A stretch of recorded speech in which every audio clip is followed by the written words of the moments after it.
So hello, today I'm at a church called St Martin's Church in White Roding in Essex, and I thought I'd just like to share with you something that I found which was quite unusual, which was a fair amount of graffiti dating from the 18th century, possibly beyond, in the north porch. So most churches that I've found you will access through the south porch, so this is quite unusual in itself.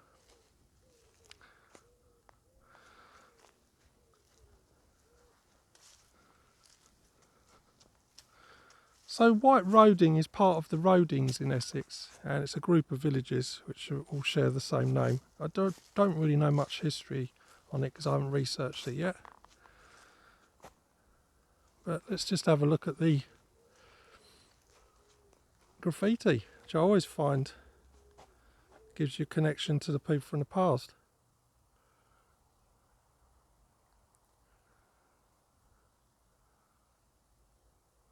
So unfortunately the church is not open at present, but what we can see looks like a 15th to 16th century porch in oak. You can see the dowel pins there, and you can see the original barge boards.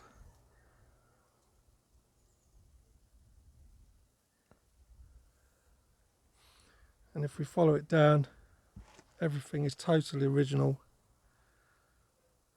Very little restoration. You've even got an iron bolt. You can see they put like a buttress on it to give it some sort of support weight. And you've got some sort of brackets that at one time must have been a board, perhaps stopping dogs going into the porch. And as we enter, you can see how the weathers had a go at it. But considering it's extremely old, oak weathers very well. And if we step back,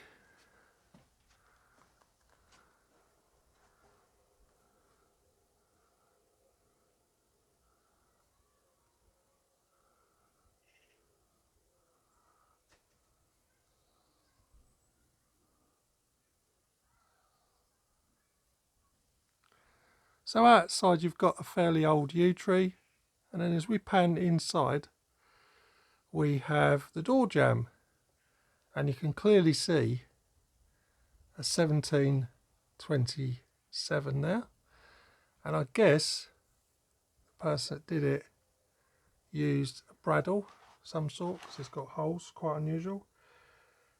Now 1727, when I look this up, Spain besieges Gibraltar, which is under English rule now, and Handel, the composer, becomes a British citizen.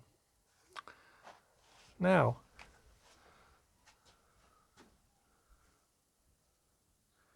we go back onto the left side.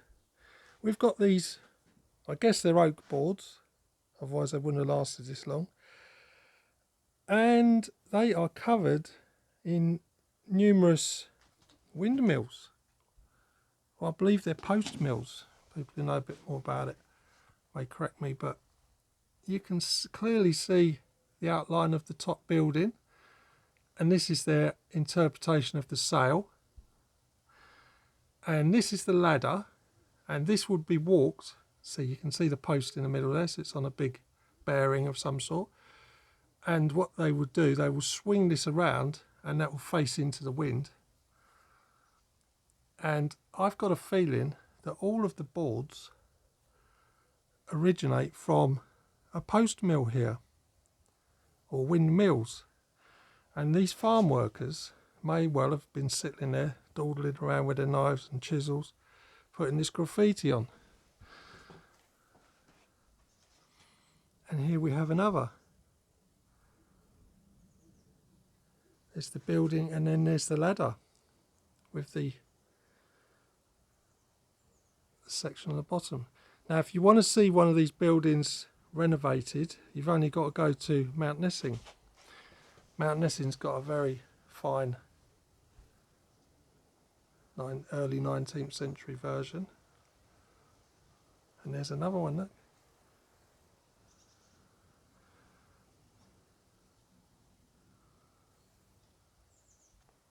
Now I moved further towards the door itself, and again, numerous windmills.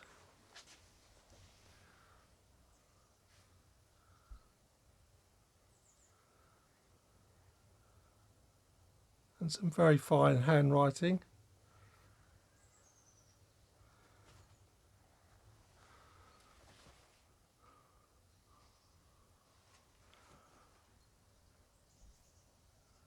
And a lot of W's there.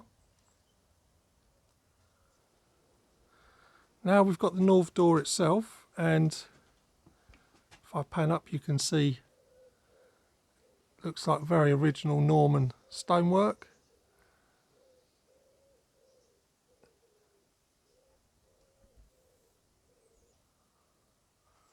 This will be one of the oldest doors in the country, or at least the county. You can see the strap hinges there.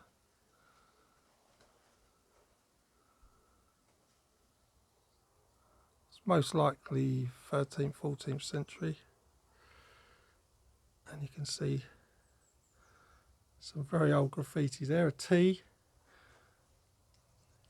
You can see how the weather has had a go at everything. But again,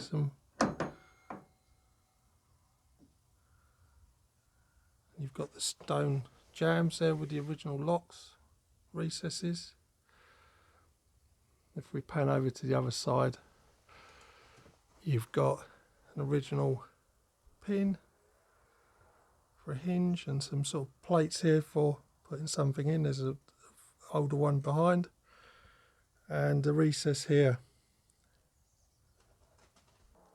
So now we're on the other side, or left side of the door, and these panels, whatever they used to be, there's more. There's quite a lot of windmills on this side.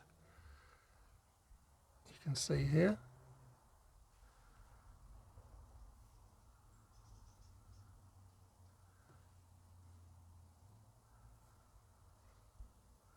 We've got 1709 here.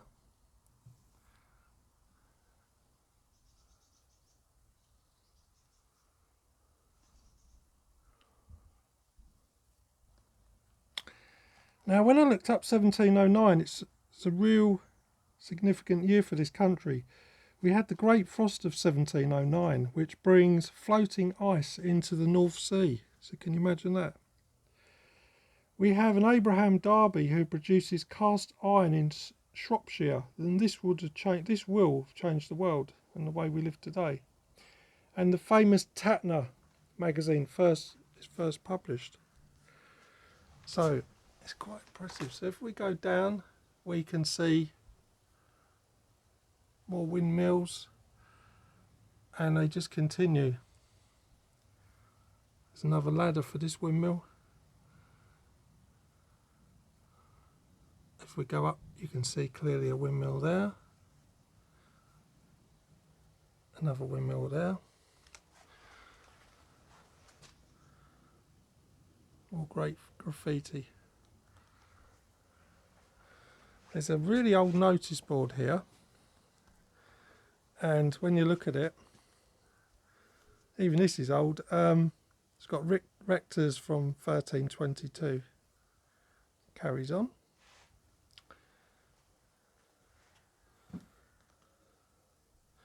Now we're on the right side as we exit. We can see some of the ancient graffiti. It's hard to distinguish now.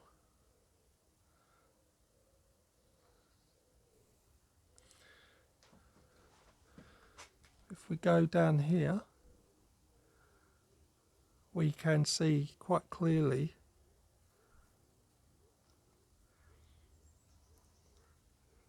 that GF 1714 with a large 4.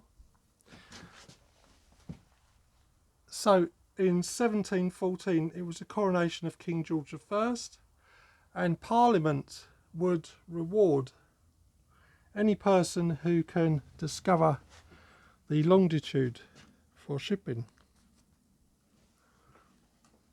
And they would actually make a reward of £10,000 to determine the ship's longitude within 1 degree, or 20,000 if you could get it within half a degree. So I hope you enjoyed that. Thank you very much.